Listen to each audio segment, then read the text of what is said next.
kepada wali kami persilakan untuk melaksanakan akad nikah.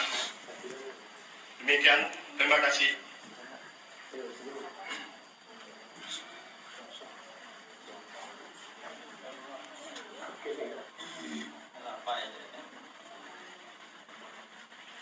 Ananda Piranda Adirja bin Abidin, saya nikahkan nama Wadah, anak kandung saya, kepadamu dengan mahar 33 gram emas tunai.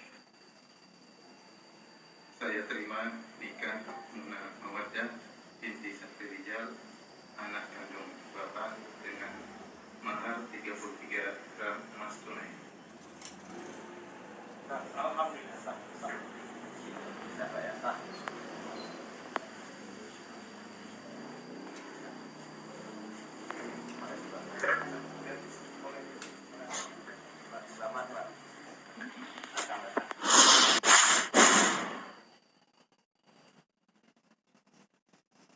Apakah adat di Indonesia yang mana dalam pernikahan mematok mahar dan resepsi yang besar dan bermewah-mewahan termasuk kerusakan moral, dan mohon nasihatnya? Ini mungkin nggak nikah-nikah karena kemahalan mahar. Sebenarnya masalah mahar ya, tidak ada patokan dalam Islam berapa mahar, bebas-bebas ya, bebas. Tetapi yang paling berkah adalah yang paling apa? Aisruhunna mu'nah, yang paling mudah acara nikahnya. Ada namanya walimah, dianjurkan, bahkan sunnah kata Nabi, aulim walau bisyah, bikinlah walimah meskipun hanya menyembelih seekor kambing. Ini berarti Nabi mengisyaratkan walimah karena pernikahan adalah suatu perkara yang sangat menggembirakan. Bertemunya seorang laki dengan wanita, ini ibadah yang mulia. Kemudian perlu diiklankan agar semua orang tahu, memacu yang lain juga untuk menikah. Dengan mudahnya pernikahan akan menghalangi banyak terjadinya penyakit-penyakit sosial. Maka ini perkara yang perlu disyukuri dengan adanya walimah. Tapi tatkala walimah tersebut dijadikan ajang untuk bangga-banggaan, untuk sombong-sombongan, maka kesombongan dibenci dalam syariat. Kesombongan dibenci dalam syariat dalam hal apapun.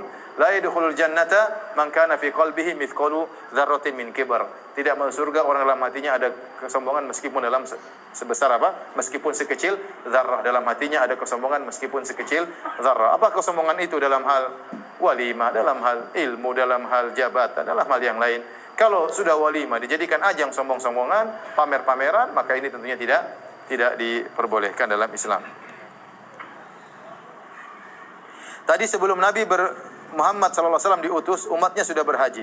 Apakah sama syariat berhajinya di zaman itu dengan hajinya di zaman Rasulullah? Orang-orang jahiliyah mereka berhaji. Mereka juga ada ke Mina, mereka juga ada ke Arafah, mereka juga lempar jamarat. Tetapi ada bid'ah dan ada syirik yang mereka campurkan dalam haji mereka. Ya. Di antaranya bid'ah yang dilakukan oleh orang-orang Quraisy. Orang-orang Quraisy khusus, jadi Arab itu banyak kabilahnya. Di antaranya kabilah Quraisy, kabilah yang paling top. Selain itu banyak kabilah-kabilah yang lain. Orang-orang Quraisy kalau mereka berhaji pada tanggal 9 Dzulhijjah, yaitu pada hari Arafah, mereka tidak wukuf di Arafah, tapi mereka wukufnya di Muzdalifah. Mereka tidak mewukuf di Arafah. Adapun suku-suku yang lain mereka wukuf di padang Arafah. Kenapa? Karena kata orang-orang Quraisy, kami adalah dari orang-orang suci. Bagaimana kami penduduk negeri haram, kami harus keluar ke tanah halal. Tanah Arafah itu tanah halal. Tanah Arafah itu tanah halal. Jadi boleh berburu, boleh matain dahan. Adapun Mina dan Muzdalifah tanah haram.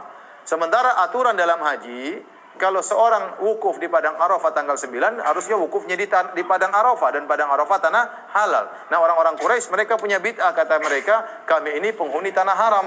Kami tidak pantas untuk keluar ke tanah halal. Sehingga mereka pun tatkala 9 Dzulhijjah, mereka wukufnya di Arafah, dan padang Arafah tanah halal. Nah, orang-orang Quraisy mereka punya bid'ah, kata mereka, kami ini penghuni tanah haram.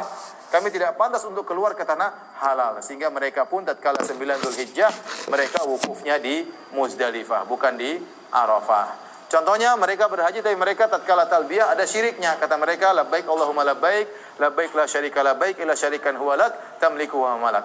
Kata mereka, labbaik Allahumma labbaik, ya Allah kami penuhi panggilanmu, ya Allah tidak ada syarikat bagimu illa syarikan huwa lak tamliku wa malak, kecuali syarikat yang kau izinkan, syirik yang boleh, yang kau menguasainya, dan dia tidak menguasai apa-apa.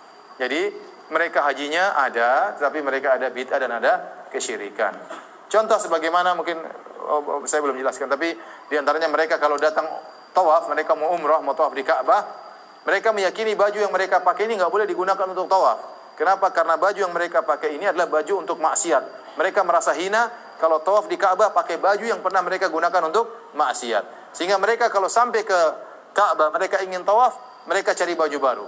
Atau mereka pinjam baju dari orang-orang Quraisy, penduduk setempat. Kalau tidak ada, maka mereka tawaf dalam kondisi telanjang. Mereka tawaf dalam kondisi telanjang dalam rangka karena mereka yakini baju yang mereka bawa ini pasti sudah pernah digunakan untuk maksiat, tidak pantas untuk digunakan tawaf di rumah Allah Subhanahu wa taala. Itu bid'ah. Sepada